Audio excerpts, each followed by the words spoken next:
Hi everyone, Kate Bridle here. Welcome to Now It's Ruined. I just wanted to hop on and do a little setup for this mini episode, give you some context. First off, we are so excited that you're here and listening to Now It's Ruined. This idea was one that Larkin and I have had for years. In fact, we recorded this mini episode way back in 2022.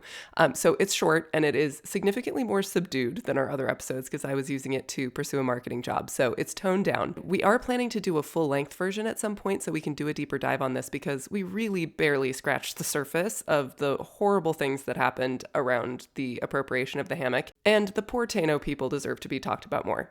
But we think this is a good taste of what you can expect from the show, so we figured we'd release it as a little teaser. I had no idea what I was doing yet, so sound quality and editing aren't the very best. They're not god-awful, but just know that that is something that hopefully even now you can hear there will be improvement on in the rest of the show. Lastly, if you have not already followed us on Patreon and YouTube, please go do that. Our Patreon is going to be our main focus for building community and socializing with you all because they make it super easy. You can join for free. You do not have to pay us in order to be on our Patreon.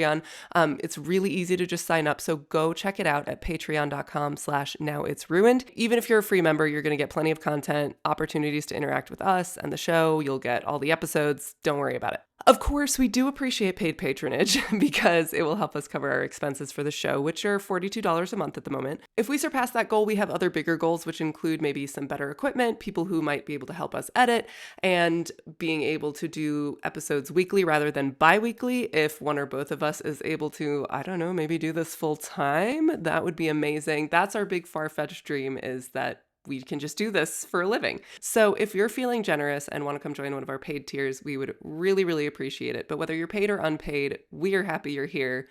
Welcome, welcome. We love you all. All right, on with the show.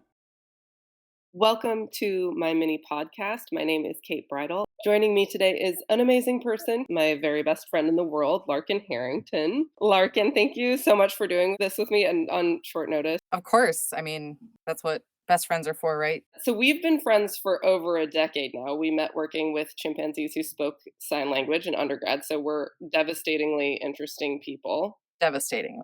And one of the things we're notorious for is bringing up really heavy topics at really light social events.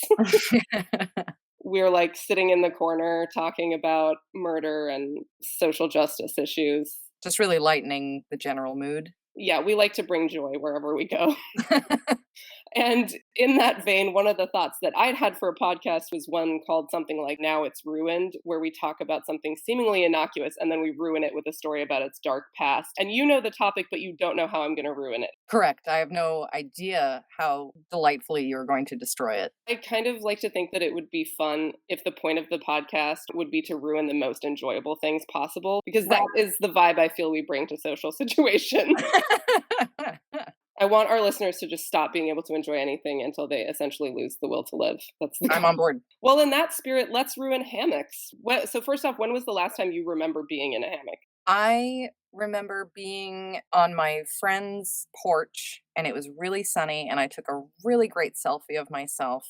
It was perfect. It was like sunset. Most of my memories of hammocks are pretty negative and violent, so My last distinct memory of being in a hammock was on my honeymoon, which was beautiful. Do you have any bad hammock memories?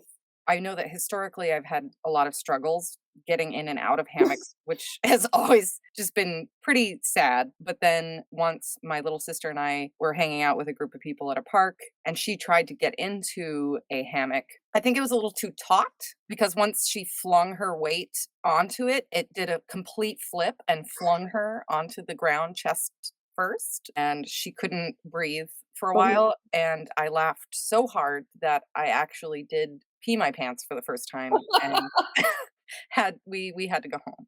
So That's amazing. I feel like you have to try to have a bad time in a hammock. Typically, I feel like when you're in a hammock, you're having a good time. right. So let's ruin that. Yay. So hammocks date back to the Mayans. They were originally used for safety. So there were a lot of dangerous insects and snakes and such that were more likely to be able to hurt or kill you if you're sleeping on the ground. They had the very smart idea to sleep off the ground, and that is how the hammock was born. One of the populations that was using hammocks during the 15th century were the Taíno. Taino. They lived on the island that is now Haiti and the Dominican Republic.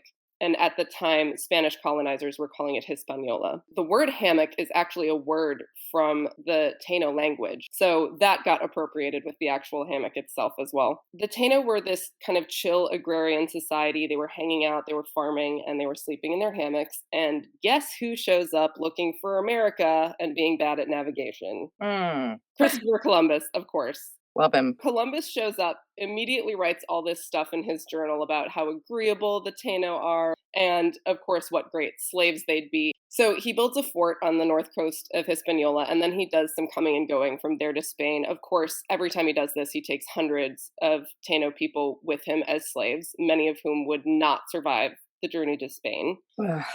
Oh, don't worry, it gets worse. I like how it's already ruined. In this process, he also appropriates the hammock. He takes that back to Europe, and then Europeans start using them in ships to prevent seasickness and rolling out of stationary beds. While he's going back and forth to Spain, he lets his men, who were staffing this fort at Hispaniola, do whatever they want, which, as it turns out, was a lot of murder and other super nice stuff. Mm, As you can imagine, the Taíno women were treated super duper well. super well.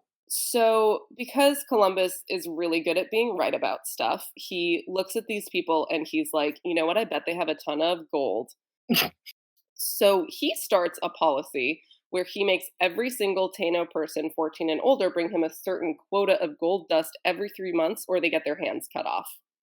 Oh, well, And gold dust? I'm sorry. Like, yeah, yeah, what are you supposed to transport this in your woven? you're figuring it out or your hands are gone.